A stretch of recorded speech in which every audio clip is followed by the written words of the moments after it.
से मिलाना सीख जाते हैं और इस टिक टिक के साथ अल्लाह के नाम का जिक्र करते हैं तो ये हो जाती है ला तादाद, जो आप गिन नहीं सकते हैं। इसे कहते हैं कसरत वाली जिक्र, अल्लाह के नाम का जिक्र पर कसरत से, जिसके हवाले से कुरान मजीद में अल्लाह ने फरमा दिया कि कसरत से जिक्र करो, और जिसके हवाले से अल्लाह ने ये आयतों में अल्लाह ने इरशाद फरमा दिया कि कुछ बंदे मेरे ऐसे हैं जो करवटों के बल भी अल्लाह का जिक्र करते हैं और अल्लाह उससे राजी है।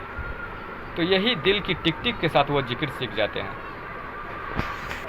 अब वो जो काट के दानों पे उंगलियों पे किया, वो तो काट के दाने भी बाहर, आपने जो जिक्र किया उससे जो नूर बना वो भी बाहर, वो तो आपको काम नहीं आएगा। ज़्यादा से ज़्यादा काम आएगा तो मरने के बाद यौम महशर में काम आएगा। लेकिन अब अस्सलाम वालेकुम वरहमतुल्लाहि व बरकातहू। उम्मीद करते हैं कि आप सभी लोग खैरियत से होंगे और अल्लाह का कुर्ब, उसकी दोस्ती हासिल करने की कोशिश कर रहे होंगे। हुजूर पाक सल्लल्लाहु अलैहि वसल्लम के ज़माने में दो तरह की इल्म थी।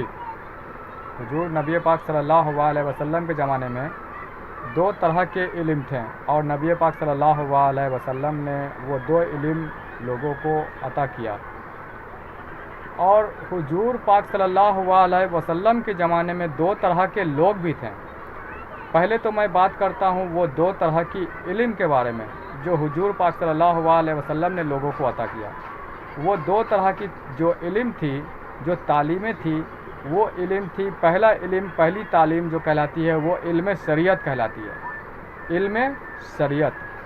और दूसरी इल्म जो नबी पाक सल्लल्लाहु अलैहि वसल्लम की जानिब से चली और नबी पाक सल्लल्लाहु अलैहि वसल्लम ने लोगों को अता किया, दूसरी तालीम इल्म तरीक़त कहलाती है। क्या? इल्म तरीक़त। इसी इल्म तरीक़त को इल्म बातिन भी कहा जाता है। इसी इल्म तरीक़त को इल्म रूहानियत भी कहते हैं, अंदर की रूहों की तालीम। इसी इल्म तरीक़त के ज़रिए हमारे जिस्मों के अंदर जो रूहें हैं, जो जानबंद है, उसकी तालीम इसी इल्म तरीक़त के ज़रिए मिलती है। हुजूर पाक सल्लल्लाहु अलैहि वसल्लम की ज़माने में ना सुन्नी था, ना शिया था, ना बहावी, ना देवबंदी, कोई किसी भी तरह का फ़िरका नहीं था। तो फिर क्या थी? या तो हुजूर पाक सल्लल्लाहु अलैहि वसल्लम की वो अजली उम्मती थी, या फिर सिर्फ़ वो मुसलमान थे जो इस्लाम कबूल करके दीन इस्लाम में दाखिल हुए थे। या तो अजली उम्मती थी, वो मोमिन लोग थे, या तो सिर्फ़ मुसलमान लोग थे जो नए नए मुसलमान होकर दीन इस्लाम में दाखिल हुए थे। बाकी किसी भी तरह का कोई सुन्नी, शिया, बहावी, देवबंदी, कोई फ़िरका हुजूर पाक के ज़माने में नहीं था। तो इस बात से पता चलता है कि हुजूर पाक सल्लल्लाहु अलैहि वसल्लम के ज़माने में किसी भी तरह का कोई फ़िरका नहीं था। तो फिर क्या था? तो दो डिवाइड में बटे हुए, दो ग्रुप में बटे हुए लोग थे उस दौर में। दो तरह की ग्रुप थी लोगों के, एक मुसलमानों का ग्रुप था और एक मोमिनों का ग्रुप था। और नबी पाक सल्लल्लाहु अलैहि वसल्लम की जानिब से दो तरह की इल्म भी चली है, एक इल्म शरीयत और एक इल्म तरीक़त।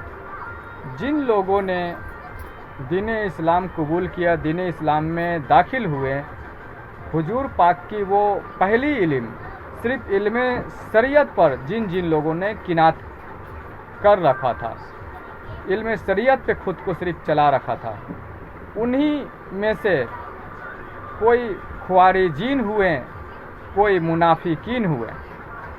लेकिन जिन जिन लोगों ने उस इल्म शरीयत के अलावा, हुजूर पाक की उस इल्म शरीयत के अलावा इल्म तरीक़त भी हासिल की, यानी कि ये इल्म बातिन, अंदर की रूहों की, इस जिस्म के अंदर की रूहों की भी तालीम जिन जिन लोगों ने हासिल की, उन्हीं में से सहाबिये या रसूल अल्लाह कहलाएँ और बड़े बड़े मकामों मर्तबे पे वो पहुँच गए, आला से आला मकाम के मालिक बने।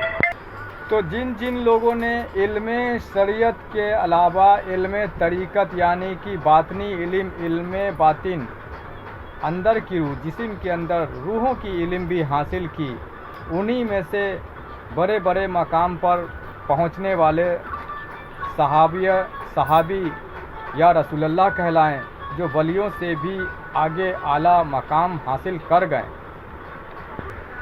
और जिन लोगों ने सिर्फ इल्म शरीयत पर किनात किए रहे हैं, वो केवल मुसलमान बनकर रहें। उन्हीं में से कोई ख्वारिजीन बन गए और कोई मुनाफिकीन बन गए। लेकिन अजली उम्मती मोमिन वही लोग बने जो इल्म शरीयत के साथ साथ इल्म तरीक़त की तालीम भी हुजूर नबी पाक सल्लल्लाहु अलैहि वसल्लम की अपनाई, हासिल किया और ख़ुद को उस इल्म पर अमल पैरा रखा। तो आज की हमारी इस गुफ्तगू से ये तो पता चल गया होगा कि हुजूर पाक सल्लल्लाहु अलैहि वसल्लम के ज़माने में एक भी फ़िरका नहीं था। दो तरह के गिरोह थे, दो तरह की ग्रुप थी, एक मुसलमानों का और एक मोमिनों का। ये दो तरह के गिरोह चलते थे। अब मैं बताता चलूं कि आप लोग के लिए क्लियर कर दूं कि मुसलमानों में और मोमिनों में फ़र्क क्या है। मुसलमानों और मोमिनों में ये फ़र्क है कि मुसलमान जो हैं वो जो रब की, अल्लाह की इबादत करते हैं, अल्लाह का जिक्र करते हैं, तो उनके जो अल्लाह के जिक्र करने के लिए जो चीज़ हाथ में होती है वो काट के दाने वाली तस्बीह होती है। उस काट के दानों पर ही मुसलमान जो हैं वो तस्बीह के सहारे अल्लाह का जिक्र करते हैं। काट के दानों के माले वो तस्बीह, उसके सहारे अल्लाह का वो जिक्र करते हैं मुसलमान। अब ये तस्बीह पे अल्लाह अल्लाह, सुभान अल्लाह, सुभान अल्लाह, अल्लाहु अकबर, अल्लाहु अकबर, अल्हम्दुलिल्लाह, ये अल्लाह का जिक्र करने के पीछे क्या मैकेनिज़्म है, क्या इसके राज हैं? इसके पीछे का राज ये है, हमारे सरकार गौहर शाही और दिगर औलिया इकराम, सूफिया इकराम ने भी इसके राज बताए हैं। लेकिन तुम लोग उनसे निस्बत ताल्लुक़ रखोगे तो ना जानोगे कि ये तस्बीह के सहारे अल्लाह अल्लाह, सुभान अल्लाह, अल्हम्दुलिल्लाह करने से क्या फ़ायदा होता है। तो सरकार गौहर शाही हमारे इरशाद फरमाते हैं कि जिस तरह पत्थर से पत्थर टकराता है तो चिंगारी बनती है, जिस तरह लोहे से लोहा टकराता है तो चिंगारी बनती है, बादल से बादल टकराता है तो बिजली बनती है। इसी तरह से तस्बीह के दाने पे सुभान अल्लाह, सुभान अल्लाह, अल्हम्दुलिल्लाह, अल्हम्दुलिल्लाह, अल्लाहु अकबर, अल्लाहु अकबर, ये अल्लाह का जिक्र है। जब तस्बीह के सहारे जब टकराती है या अल्लाह का जिक्र, अल्लाह अल्लाह जब टकराती है तो नूर बनता है। ये इसकी पीछे की हकीकत है कि जब तस्बीह के सहारे अल्लाह अल्लाह बार बार टकराएगा, रगड़ा लगेगा तो नूर बनता है, नूर की चिंगारी बनती है। लेकिन वो जो नूर बनता है, आपने जो तस्बीह काट के दानों के सहारे जो अल्लाह अल्लाह किया, उससे जो नूर बना, वो नूर जो बना वो आपकी उंगलियों में है ना, वो आपकी उंगलियों में है, आपकी जुबानों तक है, वो अंदर तो नहीं गया ना।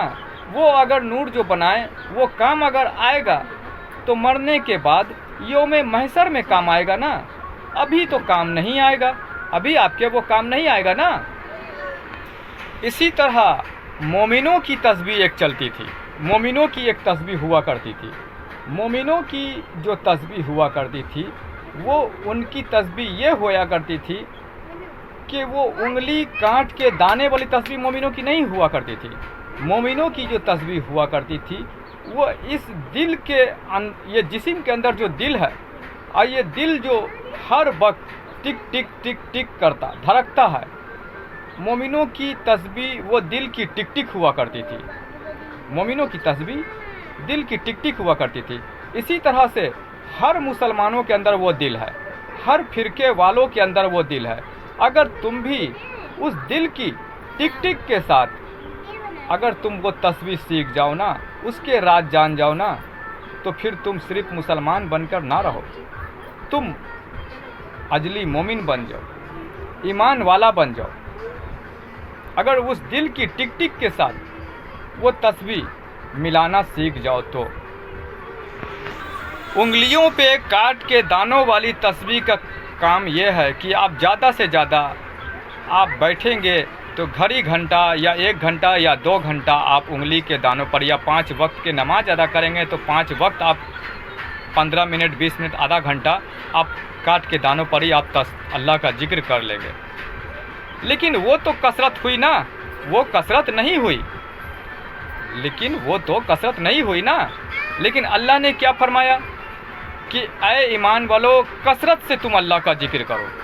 कसरत का मतलब ये है कि उठते बैठते हत्ता के करवटों के बल भी अल्लाह का जिक्र करो। अब देखो कुरान मजीद में अल्लाह ने इरशाद फरमाया कि मेरे जो पसंदीदा, मेरे चहीते, मेरे ख़ास बंदे जो हैं वो उठते बैठते हत्ता के करवटों के बल भी अल्लाह का जिक्र करते हैं।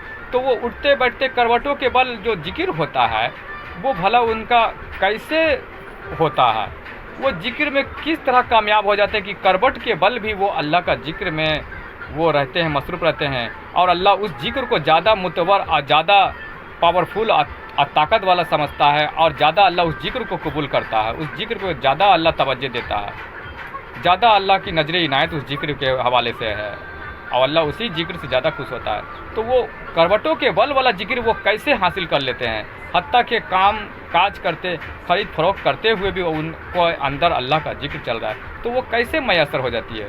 तो वो मैसर होने का जो तरीका है वो यही है, ये दिल की टिक टिक है।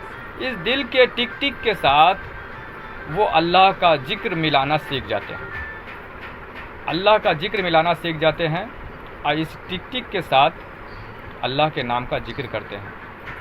तो ये हो जाती है ला तादाद, जो आप गिन नहीं सकते हैं। इसे कहते हैं कसरत वाली जिक्र, अल्लाह के नाम का जिक्र पर कसरत से, जिसके हवाले से कुरान मजीद में अल्लाह ने फरमा दिया कि कसरत से जिक्र करो, और जिसके हवाले से अल्लाह ने ये आयतों में अल्लाह ने इरशाद फरमा दिया कि कुछ बंदे मेरे ऐसे हैं जो करवटों के बल भी अल्लाह का जिक्र करते हैं और अल्लाह उससे राज़ी है।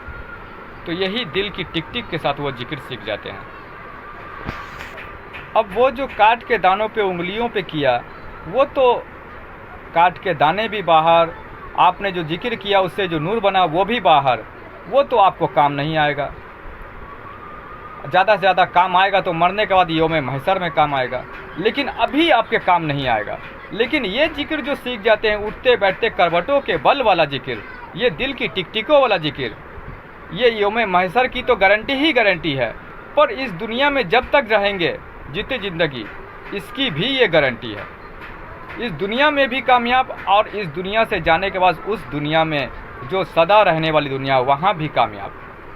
ये है इस जिक्र का फ़ायदा, इस जिक्र का फ़ायदा। ऐसी जिक्र हासिल करने वाली, दिल की टिक टिकों वाली जिक्र, ला तादाद वाली जिक्र, कसरत वाली जिक्र जो हासिल कर लेते हैं, दर हकीकत यही अजली मोमिन कहलाते हैं। इन्हें कहा जाता है कि ये अल्लाह के जानिब खुद को सबमिट कर दिया। ऐसे लोगों को कहा जाता है कि खुद को अल्लाह की जानिब सबमिट कर दिया, समर्पित कर दिया, और इन्हें कहा जाता है अजली मोमिन।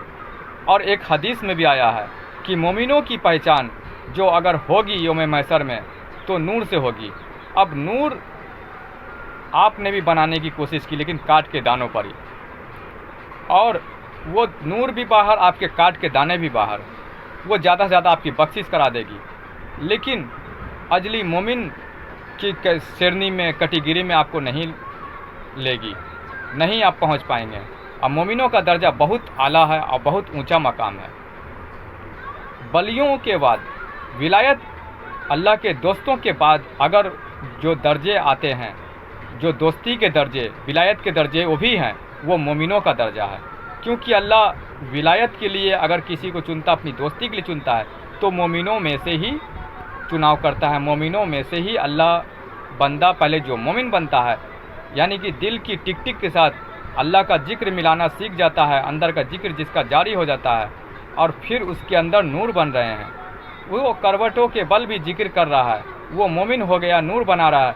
फिर उन मोमिनों के ऊपर अल्लाह की रब की तजल्ली गिरती है, और उन्हीं मोमिनों में से अल्लाह अपनी विलायत के लिए, अपनी दोस्ती के लिए चुनता है। तो ये मोमिनों का दर्जा सबसे आला और सबसे ऊंचा दर्जा है।